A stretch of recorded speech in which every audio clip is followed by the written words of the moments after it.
आनंदपुर गांव में सोहन नाम का एक हलवाई रहता था। वह बहुत ही बढ़िया और स्वादिष्ट मिठाई बनाने के लिए जाना जाता था। इसकी वजह से उसकी दुकान पूरे गांव में बहुत मशहूर थी। पूरा गांव उसी की दुकान से मिठाई खरीदता था।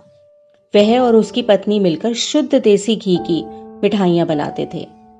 इससे मिठाइयां काफी अच्छी और स्वादिष्ट बनती थी। हर रोज शाम होते होते उसकी सारी मिठाइयां बिक जाती थीं और वह एक अच्छा खासा मुनाफा कमा लेता था। मिठाइयों से जैसे ही आमदनी बढ़ने लगी, सोहन के मन में और पैसा कमाने का लालच आने लग गया। अपने इसी लालच के चलते उसे एक तरकीब सूझी। वह शहर गया और वहां से एक दो चुंबक के टुकड़े ले आया। उन टुकड़ों को उसने अपने तराजू के नीचे लगा दिया। इसके बाद एक नया ग्राहक आया जिसने सोहन के पास से 1 किलो जलेबी खरीदी।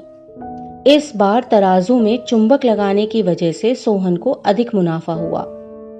उसने अपनी इस तरकीब के बारे में अपनी पत्नी को भी बताया, लेकिन उसकी पत्नी को सोहन की यह चालाकी बिल्कुल अच्छी नहीं लगी।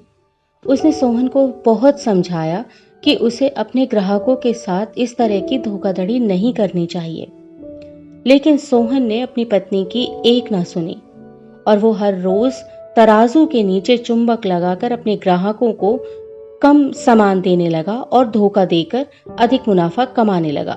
इससे सोहन को बहुत खुशी हुई।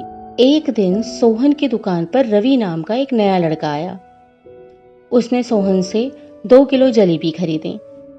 सोहन ने उसे भी चुंबक लगे तराजू से जलेबियां तोलकर दे दी।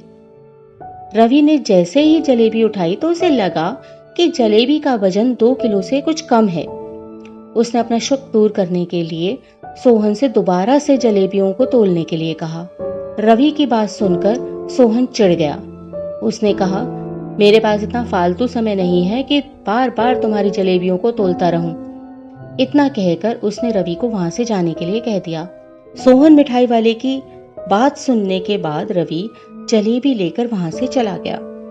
वह एक दूसरी दुकान पर गया और वहां बैठे मिठाई वाले से अपनी जलेबी तोलने के लिए कहा। जब दूसरे दुकानदार ने उन जलेबियों को तोला तो जलेबी सिर्फ 1.5 किलो ही थी। अब उसका शक यकीन में बदल गया था।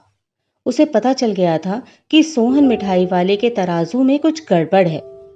अब उसने तराजू की गड़बड़ को सबके सामने लाने का निश्चय कर लिया था और उसके लिए वो खुद एक तराजू खरीद लाया और उसे ले जाकर सोहन मिठाई वाले की दुकान के पास ही रख दिया। फिर रवि अपने सभी गांव के लोगों को वहां पर इकट्ठा करने में लग गया। जैसे ही लोगों की थोड़ी भीड़ बढ़ने लगी तो उसने गांव के लोगों को कहा कि आज मैं आप सभी लोगों को एक जादू दिखाऊंगा। यह जादू देखने के लिए बस आप लोगों को सोहन मिठाई वाले से खरीदा गया सामान एक बार इस तराजू में तोलना होगा और आप देखेंगे कि कैसे सोहन मिठाई वाले के तराजू से तोली गई मिठाइयां इस दूसरे तराजू में आने पर अपने आप ही कम हो जाती हैं। कुछ देर बाद 1-2 लोग मिठाई लेकर रवि के पास पहुंचे तो उसने ऐसा करके भी दिखा दिया। इसके बाद सोहन की दुकान से जिसने भी मिठाई खरीदी थी, सभी ने राजू को तराजू में तोलकर देखा तो सबकी मिठाइयां 250 ग्राम से लेकर आधा किलो तक कम निकली। यह सब देखकर लोगों को काफी हैरानी हुई। अपनी दुकान के पास ही यह सब होता देखकर सोहन मिठाई वाला रवि से झगड़ा करने लगा। उसने लोगों को बताया कि रवि यह सब नाटक कर रहा है अपनी बात को सही साबित करने के लिए। रवि सीधे सोहन मिठाई वाले का तराजू लेकर आया और तराजू में लगे हुए चुंबक को निकालकर सबको दिखाने लगा। यह देखकर गांव वालों का गुस्सा 7वें आसमान पर चढ़ गया। सब ने मिलकर उस लालची मिठाई वाले को खूब मारा। अब उस लालची मिठाई वाले को अपने लालच और उसके कारण की गई गलत हरकतों पर पछतावा हो रहा था। उसने अपने गांव के सभी लोगों से माफी मांगी और यह वादा भी किया कि भविष्य में कभी कोई ऐसी जालसाजी नहीं करेगा। सोहन की इस धोखाधड़ी से पूरा गांव नाराज था, इसलिए लोगों ने उसकी दुकान में जाना कम कर दिया था। उधर सोहन के पास पछताने के अलावा और कुछ नहीं बचा था, क्योंकि वह पहले ही पूरे गांव का भरोसा खो चुका था। तो हमें इस कहानी से यही सीखने को मिलता है कि हमें कभी भी लालच नहीं करना चाहिए। हमेशा ईमानदारी के साथ काम करने से ही इंसान का नाम होता है।